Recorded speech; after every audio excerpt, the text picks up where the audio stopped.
Have you ever walked into a store, picked something off the shelf, and walked out without paying, without even thinking about it? That would be theft in the real world. But in the digital world, you're doing it every single day. Only this time, you're not stealing, you're being sold. You think you're using free apps. You think you're getting value from all those no-cost services on your phone. But what if I told you that the real cost isn't measured in dollars, it's measured in data? And your data isn't just collected, it's turned into money. Your phone is silently selling pieces of you every second you're awake, and sometimes, even when you're asleep. This isn't some distant future. This is happening right now. And in this video, we're going to pull back the curtain on how your phone data has become a new kind of currency, and why you've been spending it without even knowing. Let's begin with something simple: the apps on your phone. Every time you download a new app, whether it's a flashlight, a weather tool, or a fun little game, it asks you for permissions. Access to your location, your camera, your contacts, your microphone. Most people don't think twice. We tap the allow and move on. But what we've actually done is grant access to our lives,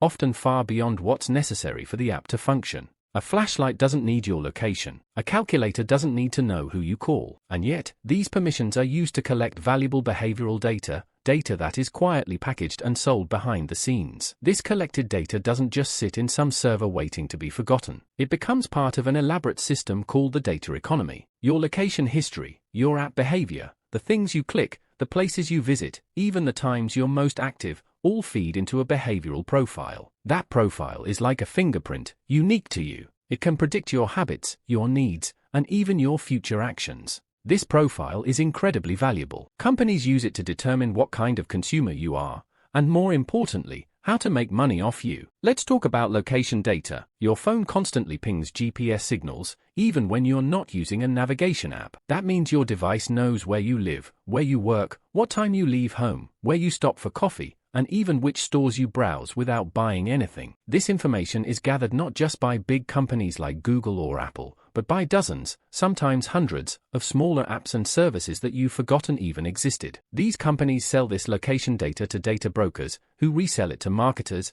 advertisers, insurance companies, and anyone willing to pay. They don't just know where you've been, they can predict where you're going. Then there's your behavior. How long do you look at an ad before you skip it? Do you tap twice on videos that make you emotional? Do you scroll quickly through financial content but pause on entertainment? All of that is measured. Every scroll, every tap, every pause is a data point. Over time, it becomes a pattern, and those patterns are gold for advertisers. They're not guessing anymore. They're targeting with precision. If you spend extra time watching cooking videos at 11 p.m., you'll start seeing ads for late-night snacks, food delivery apps, or even sleep aid products. That's not coincidence. That's algorithmic targeting, driven by your own habits. It doesn't stop there. Even your voice can be used. Many apps request microphone access, and while they claim they don't actively listen to conversations, they can still analyze ambient sound. If your phone hears traffic, it knows you're on the move. If it hears music, it assumes you're relaxing. These background cues help marketers target you at the right moment, not just with the right product. And again, you agreed to this, buried deep in the terms and conditions you never read. Now let's introduce the main engine behind this entire economy: real-time bidding, or programmatic advertising. This is how your data becomes money.